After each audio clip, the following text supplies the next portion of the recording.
There's a fever in the mining country of Montana Territory. It's known as gold colic. Once a man catches it, it can only mean one thing: life or death.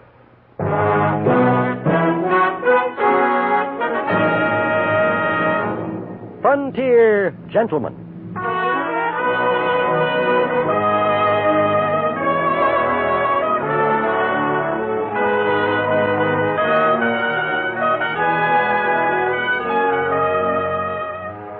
Herewith an Englishman's account of life and death in the West. As a reporter for the London Times, he writes his colorful and unusual story. But as a man with a gun, he lives and becomes a part of the violent years in the new territories. Now, starring John Dehner, this is the story of J.B. Kendall, Frontier Gentleman.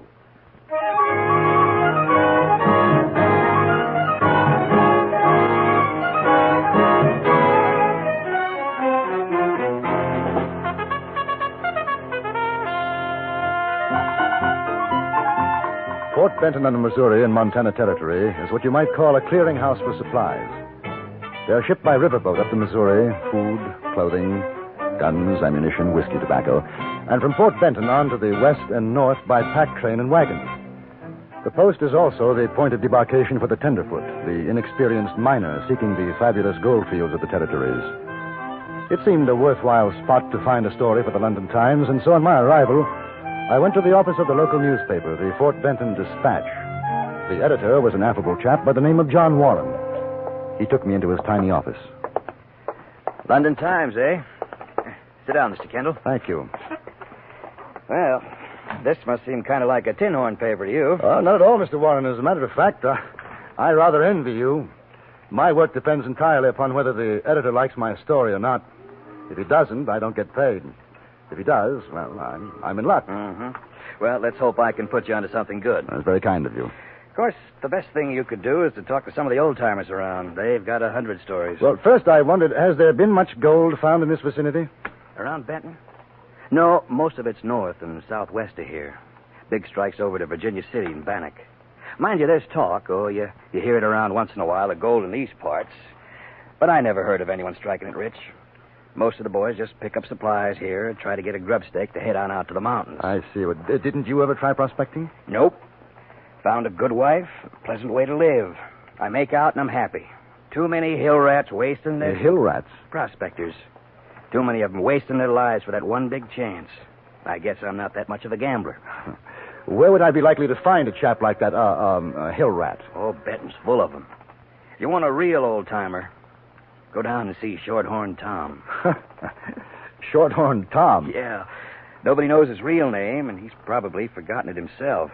You'll find him down at the Shacks end of the street here. Turn left. His place is the first one on the left. Good. I'll call on him. And look, don't let him talk you into grub staking him. He's got a lot of crazy ideas about finding a lost mine. He's been at it for 6 years, they say. Well, I'll be careful. Say, Mr. Kendall, why don't you join me and the missus for dinner tonight? You'd sure be welcome. Well, that's very kind of you, Mr. Warren. Well, it's not every day we get to meet a traveled man like yourself. I'll see you later, Mr. Kendall.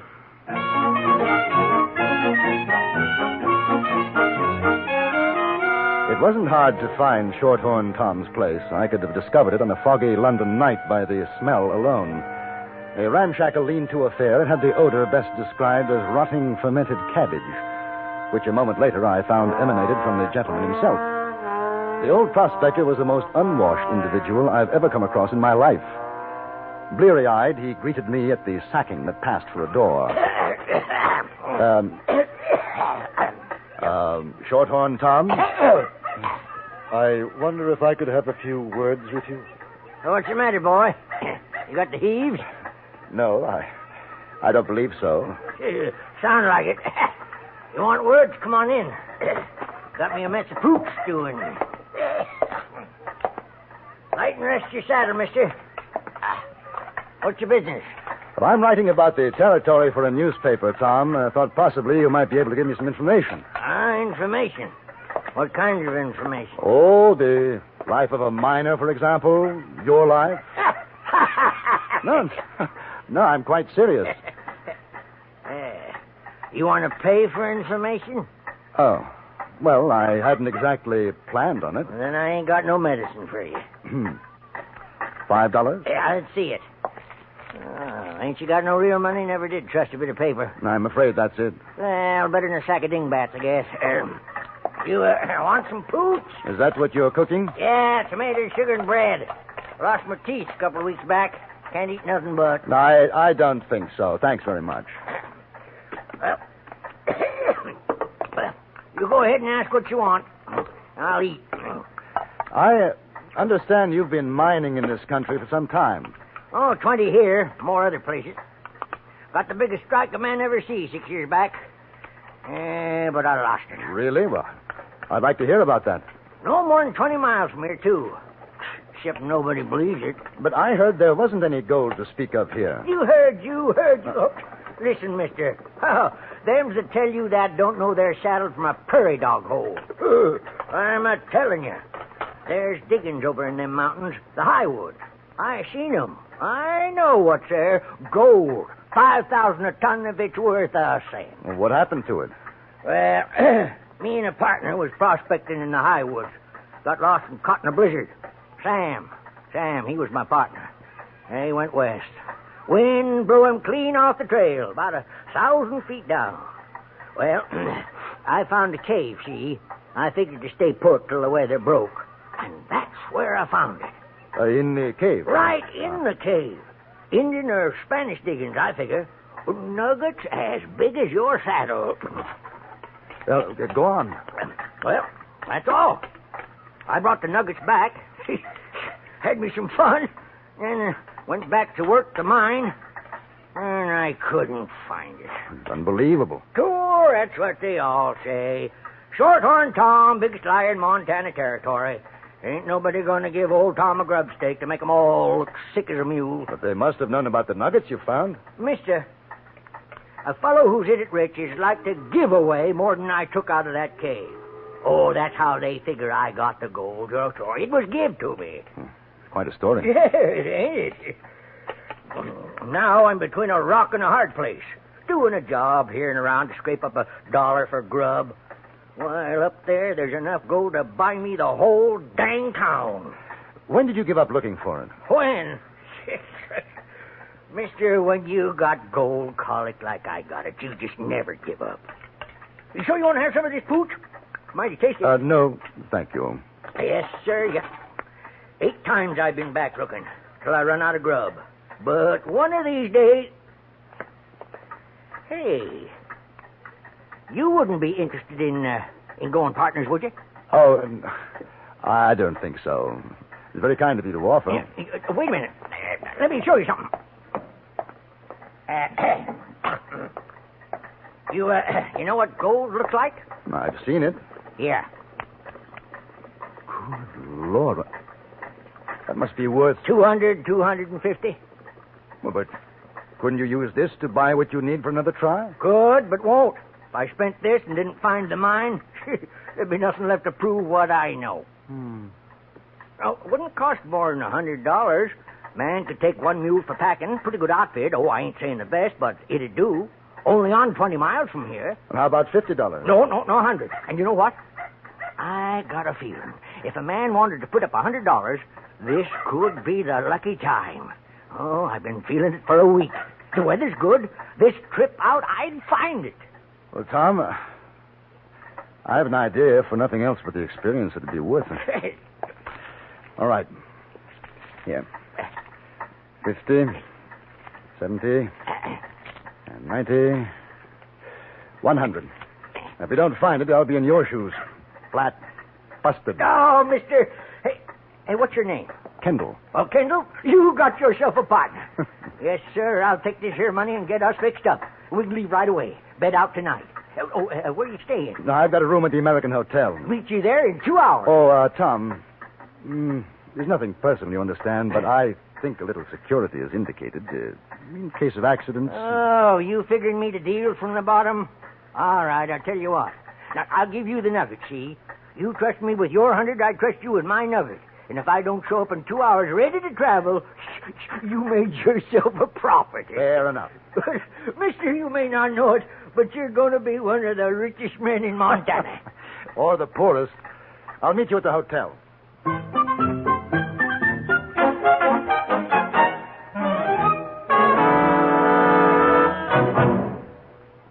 In a moment, we return to Frontier Gentlemen.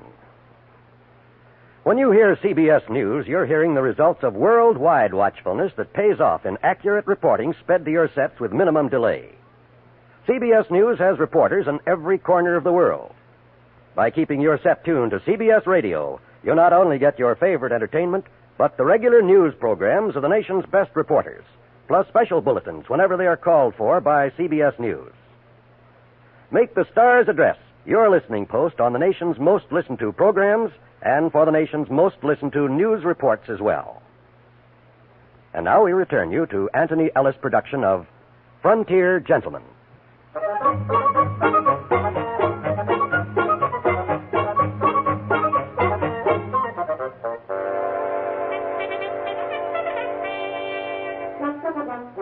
I had left Shorthorn Tom at a general store to buy supplies.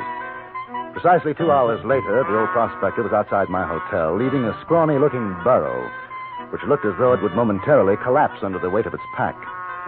It seemed that we were ready, except for one thing. Shorthorn Tom was blind, roaring, drunk. Here you are, fighters! I'm all set and raring to go. I had me a little scamper juice to kind of start things off right. Here's your nugget, Tom. Oh, you're an honest man, Kendall. Come on, let's get going. Well, if it ain't my old pal, Shorthorn Tom. Who? Oh, Kendall. You see this suck-egg dog? Calls himself Willie Sanders. Worst no good son of a gun claim jumper this or any other side of the Rockies. So you got yourself a grub stake, Tom. This fella you playing for sucker? Sucker? You see this nugget, you river sniper? We're going to get more like it. You've been laughing at me and my gold in the Highwood Mountains, huh? Well, we'll see who's the sucker. No good varmint, but I got a good mind there. Tom! Ain't no good trying to rouse him, mister. He does it every time. You bet he poured a whole bottle of whiskey in him. Gets stiffer than a board. He'll be like that for hours. Give me a hand with him, will you? I'll take him up to my room. They won't let that old buzzard in the hotel. I think they will. Come on. I had the boy take the burro to the stable. Then together, Saunders and I carried old Tom into the hotel, up to my room, and put him down on the bed. He was snoring quite peacefully. My companion, Saunders, was not of the nicest type. Thick black brows growing in an almost straight line across his eyes, and a cast in one eye which gave him an even more villainous appearance. As I put Tom's nugget in my pocket, I saw him give it a sidelong glance. You believe that story of his? I have no doubt of it at all.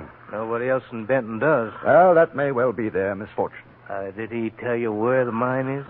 He gave me a rough idea. Now, thanks very much for your help. You grub staked him, huh? I grub-staked him. Good afternoon, Mr. Sanders. You really think there's a mine? My dear fellow, I can't see what earthly concern it is of yours, but yes, I think there is a mine. How about taking a couple more partners on, me and a pal of mine? Not interested, thank you. He find that nugget up there? You heard him. Goodbye, Mr. Saunders.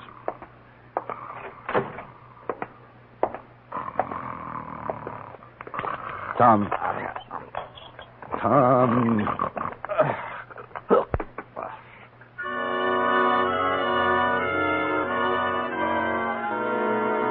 2 hours later, he was still asleep. I locked him in the room and went downstairs for dinner. The bill came to $6, leaving me with exactly $2 in my pocket and a growing doubt as to the wisdom of my investment. I was just about to get up to leave the table when I heard a voice behind me. Hi there, handsome. Yes, you. Good evening. Mind if I join you? Why, no, not at all. Won't you sit down?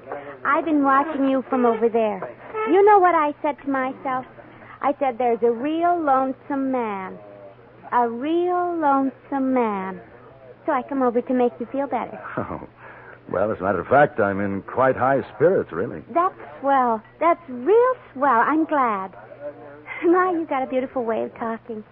Thank you. You're good looking, too. Nice and tall and good looking. Very kind of you. You know what I bet? I haven't the remotest idea. I bet you're from the east and you're going to look for gold. And I bet you find it. What do you think of that? Extraordinary. I'm Alice. What's your name? J.B. Kendall. J.B.? What does that mean? Oh, just initials, you know, J.B. Everybody calls me J.B. I like that. It's strong. J.B. Would you like to go someplace quieter to talk, J.B.? Not particularly. You see, I have a friend upstairs in my room. Oh? No. You don't understand. A gentleman. Not feeling too well. I am sorry. Then if you like, we could go to my place. Charming thought, but not tonight. You don't like me. Well, to the contrary, I find you irresistible, but I must say I question your motives. Run along, dear. Your friend, Mr. Saunders, is much too interested in our conversation. Saunders? Who's he? The gentleman behind the pillar, see? I saw you come in with him before. Would you be good enough to give him a message? Just say, no partners. Good night.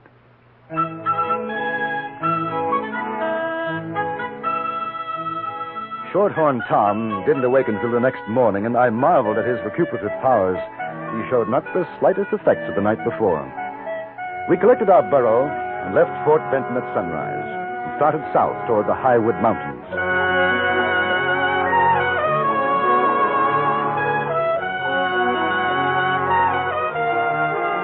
2 days later, we were in the heart of the mountains. Tom was in excellent spirits. He seemed to know exactly where he was going. You see that gulch, bro? I swear I got sight of it before that doggone blizzard closed in 6 years back. Yes, sir, we're on the right trail this time. Do you mind stopping for a moment? Oh, sure. I thought I heard something. Oh, man gets that way in the mountains. Hear a lot of things ain't really there. No. It sounded like horses. Oh, just echoes the old burro, that's all. What's your real name, Tom? Oh, I ain't had none except Shorthorn Tom for so long I near forget sometimes. When I was a sprout, I had me some folks called Weatherly. That was a long time back, Kendall. What about Shorthorn? Where did you find that name? Never found it. It was given to me. That's what they called a tenderfoot down south a ways, and the name stuck. Hey, you got a handle, except Kendall? J.B. J.B. Jeremy Bryan. Jeremy Bryan. Oh, partner, I'm sorry. Mighty sorry. Man could get killed out here with a name like that. Trail's getting narrow yonder. You better watch your step. It's a long drop down. How much further from here? Oh, not much ways. It don't look like much, just a hole in the rock, but when you get inside, she opens up to a sizable cave. Look, there she is! Come on! Well, it looks like a cave, all right, but you said the opening was small. Oh, it's the one, I tell you. You see inside. Come on now. I'll watch your step. I will. Watch it. Yes. Yes. Now, I can't exactly recollect whether it was on this side or the other. Can you see any sign of diggings? No. Oh, might have been a fall covered it up. Say, I'll use my pick here. You try where you are. We stayed there, working, digging at the solid walls of that cave for over 3 hours. Tom must have known it was hopeless, but he wouldn't give up. Only shouted words of encouragement to me and dug into seams the harder with his pick. Then quite suddenly he stopped. I turned and saw him lying on the other side of the cave. Tom. Tom? Oh, pain. My stuffing's up to my chest. Ain't easy to breathe. Oh, here. Here. Lie on your back. There we are. Oh, that's better. I tell you, J.B., I tell you. Oh, it's a cold trail. I know that sometime back this ain't the place. Don't feel it. It just don't smell right. I was kidding myself. It ain't the place. Oh, that doesn't matter. No, I guess not. Not no more. Oh, Here, you take this. What for? I don't want the nugget. I told you. It's worth $250 maybe. I won't need it now. I'm going up Salt River, partner. If you mean you're going to die, nonsense. Boy, one thing a man knows when he's old, buzzard bait like me, he knows when it's time to die. But listen, you go on looking, see. Them diggings is around here somewhere. Maybe further along the trail. Maybe there's another cave along a bit. No, Tom, lie back. No, out of my way. Tom. I'm going to find Tom. it just along the trail. Tom.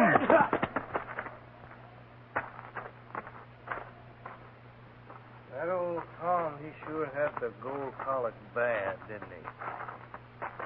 He dead, Sanders? Sure he's dead. Don't you figure, mister? Yes. Me and my partner here, we come up to see how you was doing. Didn't find the mine, huh? No, we didn't find it. Well, there's still the nugget. I seen him give it to you. Hand it over, huh? Gentlemen, I feel rather sad about Tom's passing. Be good chaps and let well enough alone. You kidding with that talk? Oh, he's a dude. He can't help the way he talks. Here, you give us the nugget, huh?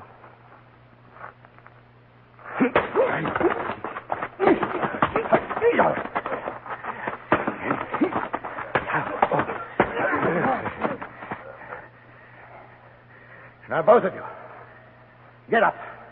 Up! Now, each of you take a pick. Start digging. We'll bury him here. You give me any argument, I'll shoot you on the spot.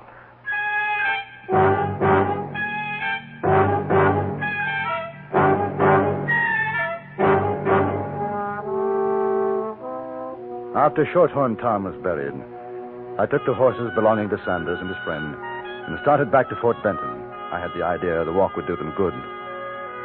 After sending my story to the Times, I had a drink for old Tom, then packed to leave for Helena in Montana Territory.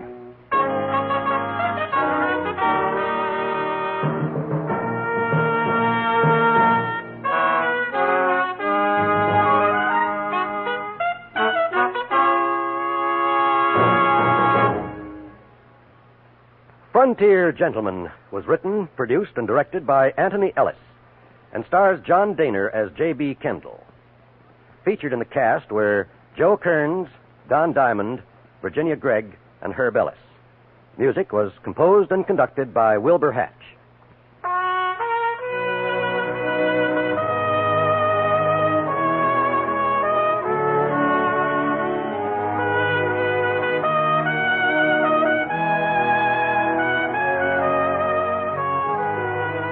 Now, stay tuned for the Ford Road Show, which follows immediately over most of these same stations. Join us again next week for another report from the Frontier Gentleman. John Wall speaking. This is the CBS Radio Network.